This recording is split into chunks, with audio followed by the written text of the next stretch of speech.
எங்கள் love story எப்படி start ஆச்சுன்னா, நான் ஒரு இன்டர்ன்ஷிப் காந்தி மியூசியத்தில் போயிருந்தேன்.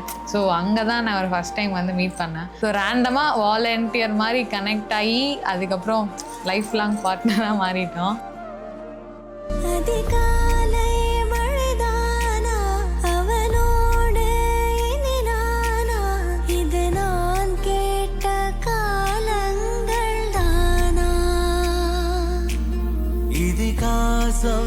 இதுதானா இவளோடு நடந்தேனா இந்த மாயத்தில் நானும் விழுந்தேனா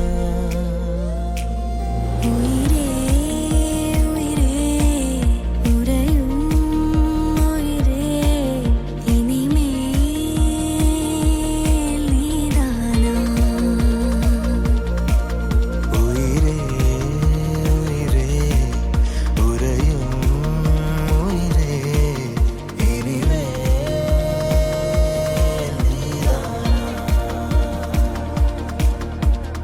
கடைசி வரைக்கும் போராட்டமாக இருந்துச்சு. ஆனால் அவங்க வீட்டில் கடைசி வரைக்கும் ஒத்துக்கலை. அவங்க வீட்டில் 2-3 டைம் போய் பேசி பார்த்து எங்கள் வீட்லேயும் சரி இதுக்கு மேலே உன்னையும் வச்சிருக்க முடியாதுன்ட்டு கல்யாணம் பண்ணி வச்சிட்டாங்க.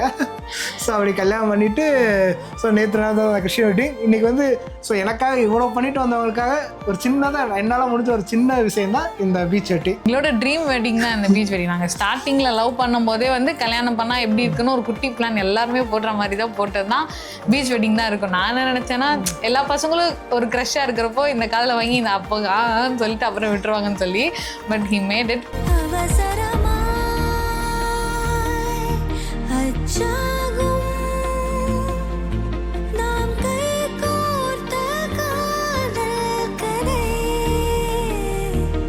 அழகழகா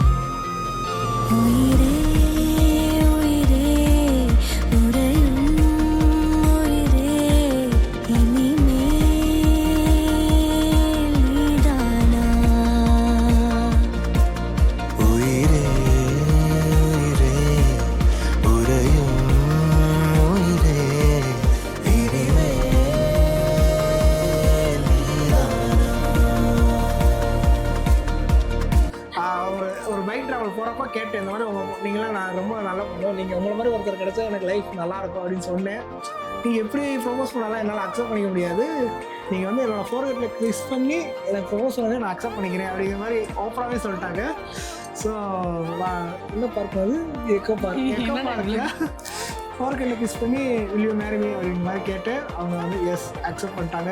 ஸோ அப்படி தான் எங்களோட லவ் ஜர்னி ஸ்டார்ட் ஆச்சு. ஒரு 3 இயர்ஸ் லவ் ஜர்னி. 3 இயர்ஸில் நிறைய அப்ஸ் அண்ட் டவுன்ஸ், நிறைய ஸ்ட்ரகிள்ஸ், நிறைய சண்டை, எல்லாத்தையும் தாண்டி எனக்குனா உனக்கு நீ அப்படிங்கிற மாதிரி ஒரு பாண்டு இருந்து மேஜர் திங் வந்து இது பண்ணது 2 பேருமே வேற வேற ரிலீஜியன். நிறைய ஸ்ட்ரகிள்ஸ் இருக்கும். எங்களை மேஜராக வந்து கனெக்ட் பண்ணதுன்னு பார்த்தா ட்ரிப்ஸ் தான். நிறைய ட்ரிப் இருக்கும் அந்த பைக்கு தான். ஸோ அப்போ முடிவு பண்ணதான் ஸ்டார்டிங் நாங்கள் ஆரம்பித்ததுமே ஒரு பைக் ரைடில் தான் ஆரம்பித்தோம். ஸோ லைஃப் லாங் வந்து ட்ராவல் பண்ணணும், இவங்க கூட தான் பண்ணணும்னு சொல்லி அந்த பைக் ரைடில் தான் இது பண்ணது. நான் இப்போது இவ்வளோ தூரம் வந்திருக்குன்னா ஒன் திங் தான், எனக்குன்னா அவங்களுக்கு அப்படின்னு சொல்லி எனக்கு நீ உனக்கு தான், அவ்வளோதான்.